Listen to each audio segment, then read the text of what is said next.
कि आप मीडिया में ड्रॉप करते हैं नाम, पहले चला कुछ दिन पूज्य बापू नाम, तो हमें समझ में नहीं आया। गांधी तो यूं ही भी पूज्य हैं, काहे कोई एडिशनल पूज्य लगा रहे हैं। पूज्य जिनके नाम में बापू बोल रहे हैं उनमें से 2-3 जेल में हैं। ये मैं लेकिन फिर भी आपने ऐसा नाम लिया। मैं देख रहा था कि माननीय मंत्री जी भी केयरफुली पढ़ रहे थे कि कुछ गलत ना बोला जाए।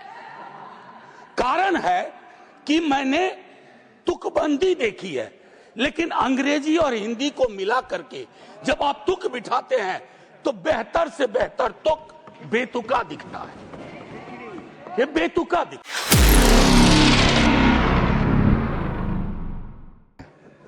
पहला भाव है कि मैं माननीय मंत्री जी से और सत्ता पक्ष से विनती करूं कि हुजूर इसे वापस ले लीजिए, क्योंकि घनश्याम जी बेहतर बताएंगे मुझसे।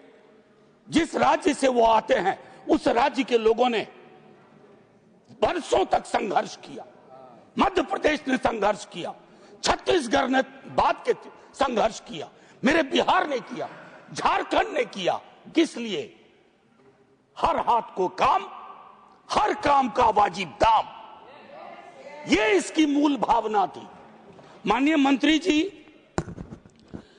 आप लोगों की कुछ तौर तरीके मुझे बहुत अच्छे भी लगते हैं कि आप मीडिया में ड्रॉप करते हैं नाम, पहले चला कुछ दिन पूज्य बापू नाम, तो हमें समझ में नहीं आया। गांधी तो यूं ही भी पूज्य हैं, काहे कोई एडिशनल पूज्य लगा रहे हैं। पूज्य जिनके नाम में बापू बोल रहे हैं उनमें से 2-3 जेल में हैं।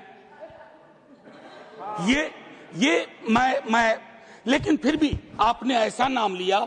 मैं देख रहा था कि माननीय मंत्री जी भी केयरफुली पढ़ रहे थे कि कुछ गलत ना बोला जाए। कारण है कि मैंने तुकबंदी देखी है, लेकिन अंग्रेजी और हिंदी को मिला करके जब आप तुक बिठाते हैं तो बेहतर से बेहतर तुक बेतुका दिखता है। ये बेतुका दिखता है। माननीय मंत्री जी, मंत्री महोदय, माननीय सभापति जी, आपके माध्यम से अब मैं नाराज मत होइएगा। मैंने देखा कि दिल्ली अलग अलग लोगों पे अलग असर करती है। ये जब तक मध्य प्रदेश में थे कितना हंसते थे, खुश रहा करते थे। जब से दिल्ली आए हैं न जाने क्या हो गया है यहाँ की आबो हवा में, नाराज से रहते। Professor, don't make personal comment. Sir, it's not a don't make personal comment.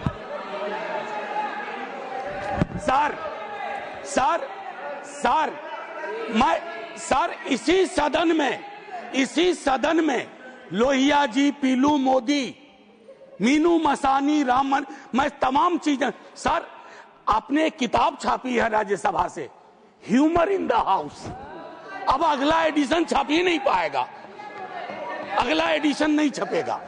वो लाइटर वेन में था। माननीय मंत्री जी को अगर बुरा लग गया तो मैं वापस लेता हूं। सर, मेरा वक्त पॉज कर दीजिए। ठीक है, थैंक यू सर। इसी तरह का डेमोक्रेटिक जज्बा हर में चाहिए, पूरे मंत्रिमंडल में चाहिए, ऊपर से नीचे चाहिए। सर, मैं एक बात कहना चाहता हूं मूल बिंदु पर आने से पूर्व। मैं इस संघर्ष का भी हिस्सा रहा हूं, मनरेगा के संघर्ष का।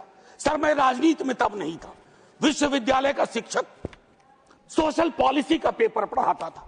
जब मैंने देखा कि हमारी पूरी संसद ने वाइडर कंसल्टेशन और यूनानिमस सहमति से मनरेगा जैसा एक कानून लाया ना, तो अपनी संसद पे गर्व हुआ, अपनी संसद पे भरोसा हुआ।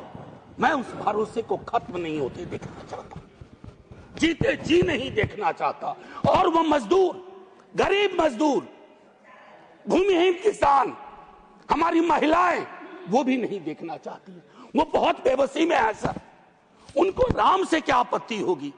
उनको आपत्ति इस बात की है कि राम के नाम पर यह क्या खिलवाड़ किया जा रहा है। माननीय मैं एक चीज, माननीय उपसभापति जी, आप तो पिछले जब पुरानी वाली बिल्डिंग में भी हम लोग बैठते थे, फार्म लॉज पे बहस चल रही थी, हमने तब भी कहा था संसद को गौण कर सकते हो, सड़कों को गौण करना बड़ा मुश्किल है। सड़कों को मौन करने की कला किसी सल्तनत में नहीं आई आज तक। और हम तो लोहिया जी के लोग हैं, वो कहते थे संसद खामोश तो सड़कें रोशन हो जाती हैं। और मैं आगाह कर रहा हूं सर, थोड़ा सोचिए इस पर। आसमान नहीं टूट रहा है। ये जो एक अधिकार वाली भावना थी मनरेगा में, अधिकार सर, मैं यहां आने से पहले रिसर्च कर रहा था थोड़ा। मैं यूं भी थोड़ा उस मिजाज का हूं कि थोड़ा बदलाव की बयार कहीं से आए। सर, हमारे संविधान में राइट टू वर्क को डायरेक्टिव प्रिंसिपल्स में रखा गया है, आर्टिकल 41, और MNREGA was the closest approximation of article 41। और आज आप उस आर्टिकल की आत्मा को मार रहे हैं सर। मेरा सिर्फ सभापति जी, माननीय मंत्री जी, नाम कुछ भी हो, आत्मा खत्म हो जाएगी ना, तो जो भी हासिल हुआ है संघर्ष के साथ, वो संघर्ष काफूर हो जाएगा। राम के नाम पे किस देश में, हम लोग तो गांधी के लोग हैं, दुनिया को अलविदा कहे गए हे राम कह करके।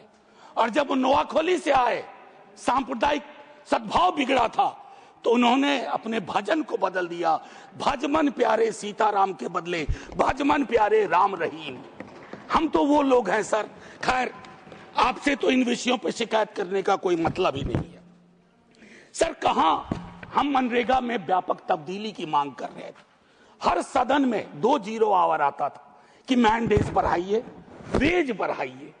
आपने कौन सा रिग्रेसिव ये पोजीशन ले लिया, प्रतिगामी विचार, अधिकार से चैरिटी वाले युग में। राजा महाराजाओं का जमाना नहीं है। 3 इलेक्शन 4 इलेक्शन बहुत लोग जीतते हैं, लेकिन राजा थोड़े ही बन जाएंगे। लोकतंत्र की बुनियाद है, और लोकतंत्र की बुनियाद में यह तय करना होगा कि अधिकार की जुबान का क्षरण ना हो। आप चाहते तो इसको कंसल्टेशन में ला सकते थे। This is one of those pieces of legislation which has completely ignored the consultation door or corridor. So this does not speak well about our democratic practice, our parliamentary procedure, our rich history. It only smacks of a kind of arrogance which comes from a sense of following majoritarian politics, and that's antithetical to the idea of India. I'm requesting you, sir, once again, demand, मैं पहले भी कह चुका हूं कि आपने इसको demand driven से कमांड ड्रिवन में तब्दील कर दिया। It is no more demand driven, it is command driven. Sir, just 1 minute. Wind up कीजिए, आपका समय बहुत कम रखा है। सर प्लीज, सर नहीं sir, I beg your pardon, I need 2 minute extra because I have to make some important point. Sir, जो मैंने कहा था पूरे साल की रोजगार की गारंटी देता था, हम उसमें तब्दीली की मांग कर रहे थे। अब आपने क्या किया है ना, 60 दिनों के ब्लैकआउट अवधि। मुझे लगता है मैंने पिछली बिल में भी एक बात कही थी, who is advising you? Are there invisible hands, invisible people who are visible to you, not to the all ordinary Indians, कि हमें ब्लैकआउट अवधि देंगे कृषि। सर, ये एक तरह की थोड़ी फ्यूडल सोच भी हुआ करती थी। इसी सदन में एक आध लोगों को मैंने बोलते सुना है जो कहते थे कि मनरेगा के कारण मजदूर मिलना बंद हो गए। ये बुरी बात हो गई क्या सर? बार्गेनिंग पावर बढ़ा, बार्गेनिंग पावर बढ़ा दलितों का, भूमिहीन मजदूरों का, और वो अगर पसंद नहीं आ रहा है। सर, मनरेगा में केंद्र सरकार का आवंटन असीमित था। आपने ये जो 90-10 वाले फॉर्मूले को ना 60-40 कर दिया ना माननीय मंत्री जी, ये ऐसा हैंडशेक स्कीम है कि योजना भर भरा के गिर जाएगी। मैं जिस राज्य से आता हूं, आप मेरे राज्य से वाकिफ हैं सर, 10% में भी दिक्कत हुआ करती थी सर। बस I just take 1 minute please, bear with me sir. Sir please revisit these ideas. Matching का जो पूरा आपका स्कीम है sir, this will kill all those states जहां से बड़ी संख्या में लोग माइग्रेट करके अलग अलग राज्यों में जाते हैं, और उसमें भी बाकी जो खर्च था लागत का वगैरह का, उसको भी इतना अनइवन आपने बांट के रख दिया है कि अंततः मुझे ये कहने में कोई दो मत नहीं है कि बॉटम अप डिसेंट्रलाइज्ड प्लानिंग से टॉप डाउन डिसेंट्रलाइज्ड प्लानिंग ये इस देश का हक में नहीं है। माननीय मंत्री जी, मैंने शुरू में हल्के में कहा था, आप एक विशद अनुभव लेकर के आए। अपने कई कुलीग के मुकाबले आपने जमीन की राजनीति की है। मैं आपसे आग्रह करूंगा, जमीन की सदा सुनिए, आवाज सुनिए। मजदूरों में आक्रोश है, भूमिहीन किसानों में आक्रोश है, दलितों महिलाओं में आक्रोश है। उनको लग रहा है कि हम यहां बात कर रहे थे। सर एक मिनट, आय की 30 सेकंड आय की असमानता मैंने हर सदन में बात उठाई है। हमें उस पर काम करने की जरूरत है। आर्टिकल 39 के तहत 1% सुपर रिच को टैक्स करने की, और आप किसको टॉर्चर कर रहे हैं? हमारे आम गरीब को। प्लीज धन्यवाद प्रोफेसर झा। ऋतव्रता बनर्जी रहिए। जय हिंद सर। श्रीमान ऋतव्रता बनर्जी।